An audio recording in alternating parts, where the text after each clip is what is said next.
Hi everyone, I'm Dina and I'll be your second speaker of the day. So my role is to introduce you guys to scholarship. So if you want to know more, make sure you stay until the end. Okay, so without further ado, let's get into the first section, which is types of financial aid. So as you guys can see here, there are two types of financial aid, which are convertible loan and sponsorship.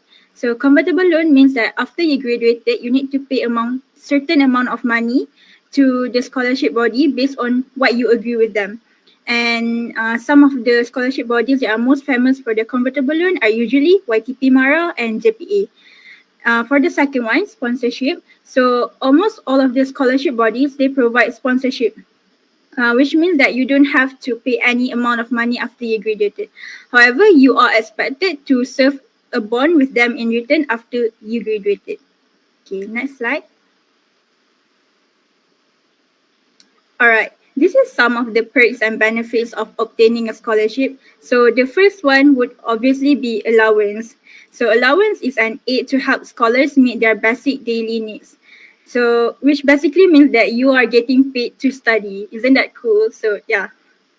Uh, and every scholarship body, they already allocate like fixed amount of money for a specific type of allowance. For example, like my scholarship body, which is PNB, they allocate like 200 ringgit for our monthly allowance, 7K for our laptop allowance, and unlimited amount of K for our book allowance. So yeah, in conclusion, apply for PNB. No, just kidding. Obviously, you need to apply for everything. So the second one would be job security. So as I said previously, you're expected to work with them after you graduated, right? So this is actually a privilege to scholar because you get to work with a big and experienced company after you graduated with little to no working experience. So this is obviously an opportunity that you don't want to miss out, especially these days it's hard for people to find a job. Okay, next slide. Now, the third one would be networking. Okay, so all scholars are really brilliant people. So, when you put all scholars in one place in KYUM, so of course you can connect with really brilliant minded scholars from all various scholarships. So you can learn from their success stories, you boleh belajar daripada mereka punya failures, and perhaps work with them. So last but not least is training. Now, being a scholar, you are helped to improve your soft skills and your university applications. So certain scholarship bodies, they provide help lah for you to boost your university applications. So if I'm not mistaken, there are a few scholarship bodies that subscribe to Axiom, which is basically this service that would help you to boost your university applications specifically for US. Next slide. Okay. So there are two types of sponsorships. So the first sponsorship is merit-based. Now, merit-based ni is basically scholarship that is awarded based on academic, athletic and artistic punya excellence lah. So for example, Yayasan Khazanah, Shell, PNB, Bank Negara and more. And the second one will be need-based scholarship. Now, need-based scholarship are basically for scholarship with family income below a certain level. For example, Yayasan Sandabi, if not mistaken, they have your requirement is that you need to have a gross household income of less than 11,000. And Yayasan Telecom pun sama, around that way. So the next one, the types of sponsorship bodies that provided. So first, we have government link. So these awarded by the organization linked to the Malaysian or state government. For example, we have Yayasan Khazanah, Yayasan UEM, JPA, PNB, PNM, YTN, Petronas, and so on. So the next one, we have the private institution that are provided the non-GLC company. For example, we have Shell, Sunway Scholarship, Coke Foundation, and so on. So the rest, we have the foreign scholarship. So these are awarded by the foreign countries. For example, we have Max Scholarship for Japan and GKS Scholarship for Korea. All right, so once you grab your scholarships, inshallah, so there are two pathways of scholarship holders. Whether you will go overseas to study at foreign institutions such as US, UK, Singapore, China, US and UK, they are very popular choices among sponsor bodies. But other countries, they really depends on the sponsor bodies whether they will send their scholars to the country this year or not. Like Petronas, this year diorang tak hantar ke New Zealand. But ada year yang diorang akan hantar ke New Zealand. So it really depends on the sponsor bodies according to the year. Okay, or you can study local at the local institutions such as USM, UKM, UPM, or even like private local institutions such as Sunway, Nottingham, and also many else. So next. Some of you may be confused by what fields are suitable in what scholarships. So some scholarships actually cater to all fields, and this include like the Star Awards and the list you can see here. You can look them up later. But basically, like, they offer scholarships for practically all the fields, and you will get like equal amount of treatment for them now. So next we have the scholarships which are suitable for engineering. These are the very STEM-oriented scholarships, which include the most popular scholarship, which is JPA Mara. And then you have Yayasan Khazanah, Shell, Petronas, and so on. So moving on, we also have the scholarships that are suitable for finance, business, and economics. So those of you who want to pursue like these fields, you can take note now, which include like the JPA Mara, LSPM and PPN scholarship, Yayasan Khazanah, Petronas, but overseas only, and also Yayasan UEM. And next we have the scholarships for science and math. These are a bit different from engineering, and the list is here as you can see. If I read the list of the scholarships, will end by tomorrow. So moving on, we have the list of scholarships that are suitable for those of you who like IT and maybe took computer science during SPM and you guys want to continue in that field. So most of the scholarships that we just mentioned offer most of the fields for like STEM and also computer science. Moving on, finally, which we have the scholarships that are suitable for medicine. Now, it's not very common for scholarships to offer medicine, but here they are. And also do be informed that some of the medicine scholarships don't offer overseas routes. So yeah, take note of that. This will be like the most important part when you're applying for a scholarship, which is just the general timeline right now. Okay, so first you'll be browsing through scholarship website. At this time of like the year after you receive your SPM result, and even in like certain scholarship bodies already open their application before your SPM result. So you just have to keep track of which scholarship body has opened their websites, okay? So find out about the courses offered, minimum requirements, and personal details needed. Okay, so the next one would be application preparation. So you have to prepare documents, compiling certificates, build CV or resume, and writing your essay. So example of preparing all the document is maybe the copy of your IC, your parents punya slip gaji, your parents punya IC copy, and compiling certificates mean macam you have to scan each of the certificate yang you dapat during your high school and scan it and make it in a folder just for you to be like more organized, okay? And then building CV, I don't think all scholarship require you to like send a CV, but you can make a CV just to like be more impressive in a way, and some scholarship like Shell do ask for your resume. And writing essays is from the scholarship body, you will know the question that they want and you'll have to answer the question. Okay, and then submitting and finalizing scholarship application. So at this time, you have to double check because some websites allow you to edit back after you send in your application, but some don't. So make sure to double check and make sure that everything is correct. Okay, guys? So the next one. Okay, so the next one is if you pass the first stage, which is the application, you'll go to the assessment preparation.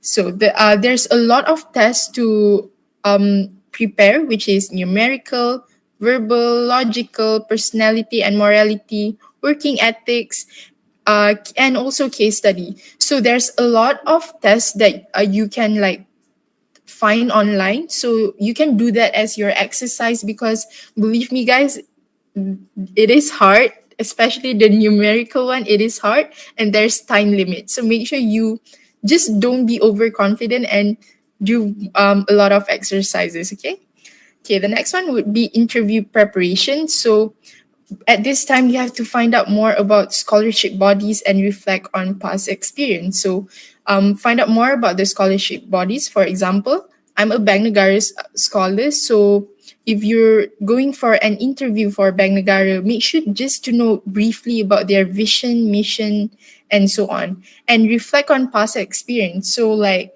maybe you're an athlete. So from being an athlete, what do you actually learn from being one? Okay, so just type it out in notes or a paper, just for you to know what to explain to the scholarship interviewer. Okay, and last but not least is sit back and hope for the best. Wait for the application results to be announced. We just hope for the best at that time. Okay, guys. Okay.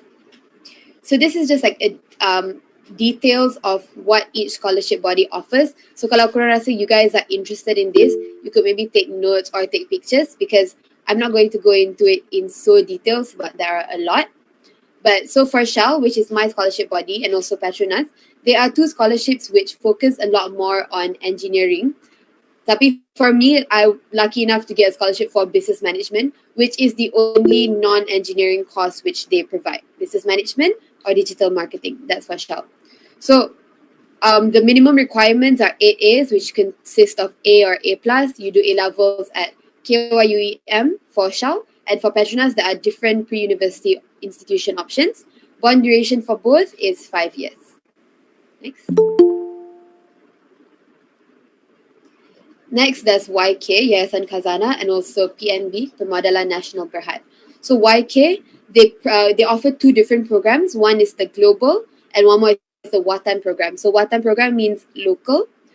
So the minimum requirements, same as Shell and Petronas, tapi you have to get A or A+ for these 4 subjects: Malay, English, History, and Maths. Okay, so A levels at KYUEM for global, and if you're doing the Watan program, then there are different pre-university options. For PNB, it's also minimum requirements 8 A's or A+. A levels at KYUEM. Bond duration for both is 1-to-1 ratio. What this means is that if I were to study for 6 years, I have to work at YK or PNB for 6 years. That's what it means. Next. Next is JPA and also Bank Negara.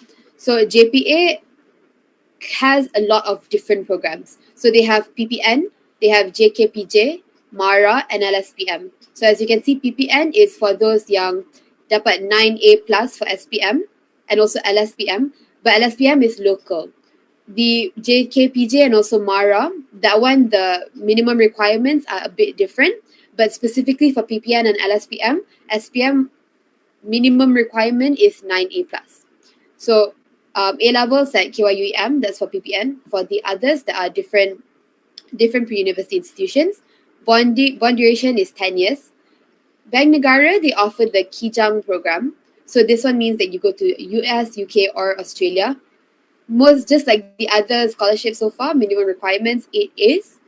Bond duration is a 1-to-2 ratio. So like just now it was 1-to-1, this is 1-to-2. So if you study for 6 years, you have to work for 12 years at Bank Negara. Next.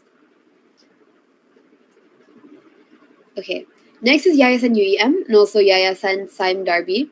So Yayasan UEM, minimum requirements is 7 A's. For Saim Darby, it's 8 A's also.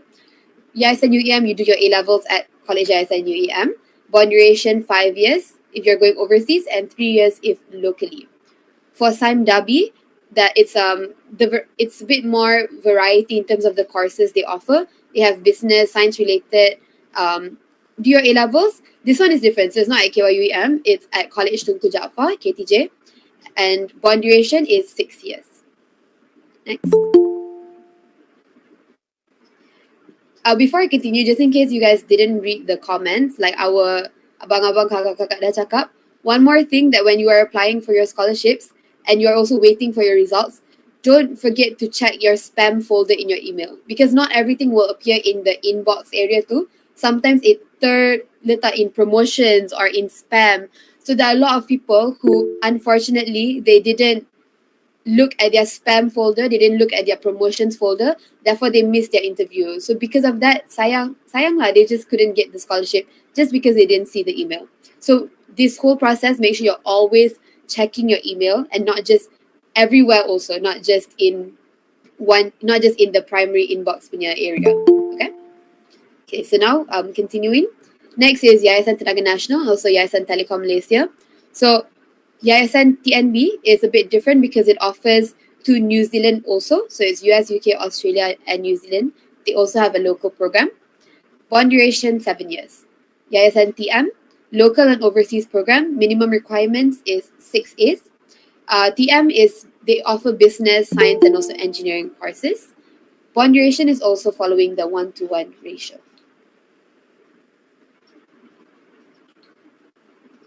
Yayasan Daya Diri and also Yayasan Peneraju. So for Yayasan Daya Diri, this one is important to note that it's only for B40 Bumiputra. So if you don't meet the requirements, then there is no point in applying for Yayasan Daya Diri, because it's specifically for this selective people. So you do your A-levels or also IB at selected institutions. There is no bond requirement. So that means you don't have to work there after you dah habis belajar. Yayasan Peneraju, minimum requirements is 5 A's, and it's also for Bumiputras only. Yayasan Peneraju is specifically for accountancy. So your bond duration is 3 years. Yayasan Terengganu and also Majlis Agama Islam Kelantan. So yang ni specifically if you are from Terengganu or for Kelantan. Tapi as you can see, there are many different courses and also different programs. There is no bond requirement for both of them.